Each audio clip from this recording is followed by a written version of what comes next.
Hello, this is Coach Pete Lepak working on box passing, where we're going to work on changing our angle, speed, and movement of the pass.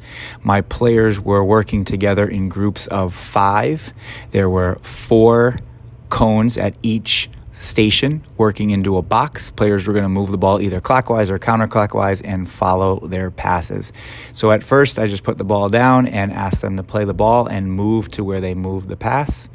So if you notice that the players are playing at about 70% speed, trying to work on figuring out how to open up, I'm asking for the players to try to play to their far foot and move the ball as quickly as possible.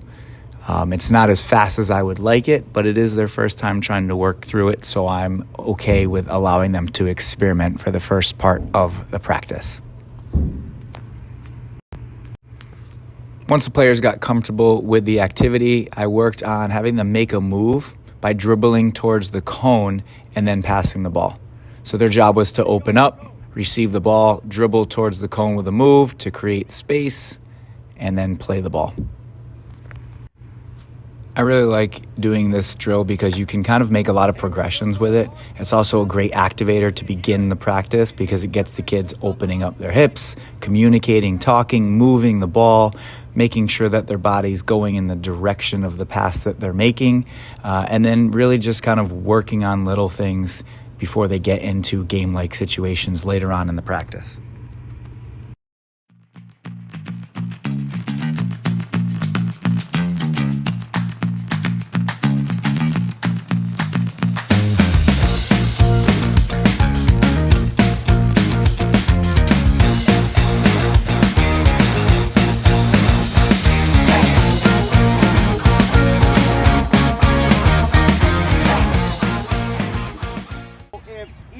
The ball, I'm going to be asking yes, Ethan, yes, Ethan, yes, Ethan, yeah, come on. And look how perfect the ball was. Versus if I just say, yeah. All right, now I've moved. As you move, talk. You guys should have a good conversation, right? Yeah, where do you want it? Talk to me. Yep, okay, good. Yep, all right, I want it back. Give me, yeah, come on, this way. All right, we have to make that communication. It can't be this. Ready?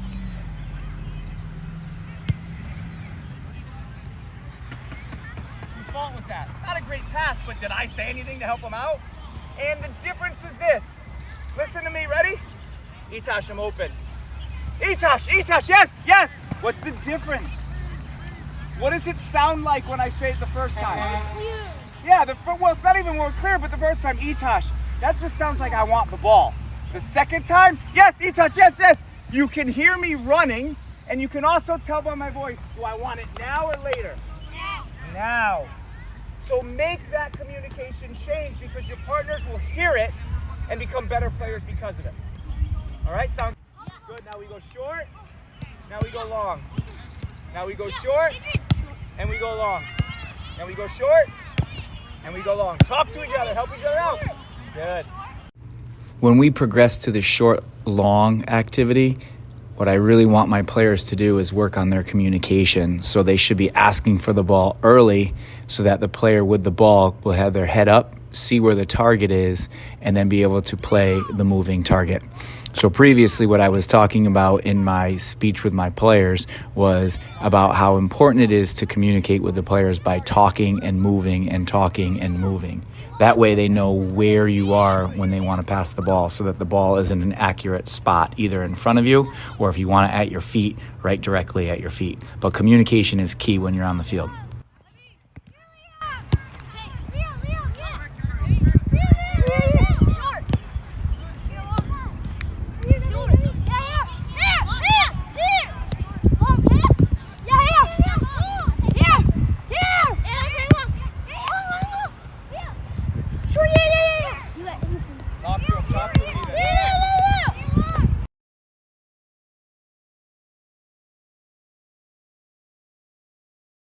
Holds. Can we do this now with all one-touch balls?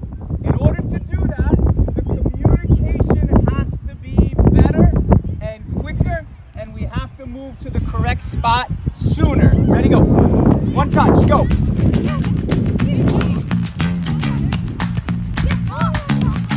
There you go, ball.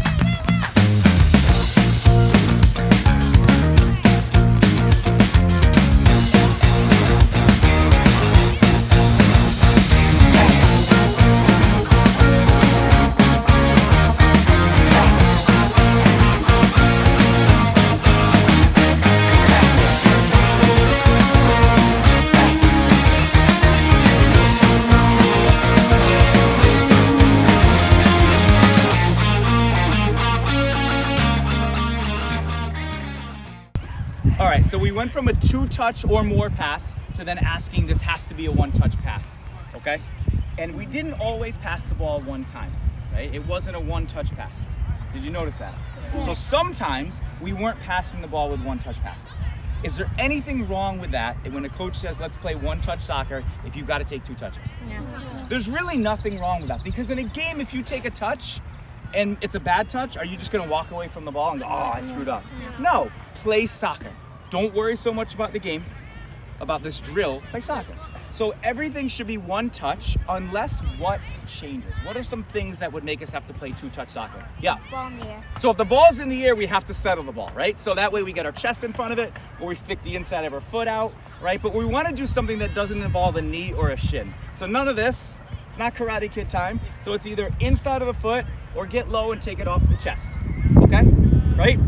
So therefore, we settle the ball, we say we kill it, which means we stop away from us, and we can't obviously play 1 touch. What about the speed of the pass?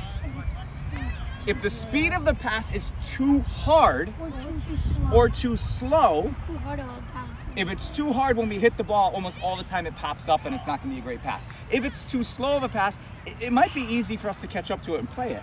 So we have to think about when we're trying to play 1 touch, do we want to hit the ball really hard or a little bit softer than hard? A little bit softer. A little bit softer so we can kind of muscle it up and get to it. All right, let's go back. Come on, dude, let's go. All right, now short, now long.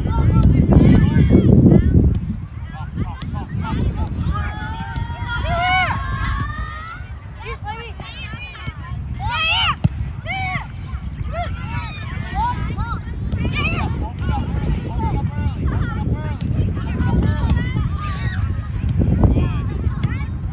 Excellent touch. Good job, boys. Long. That's all right. Settle it. Good job. Excellent. That's all right. Hang on,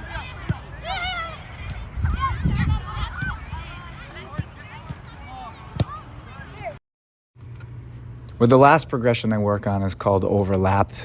It's an overlapping drill where the players are just essentially passing the ball, changing the speed to overlap the player that they pass to, and then making sure that they communicate so that they can receive the ball on an overlap.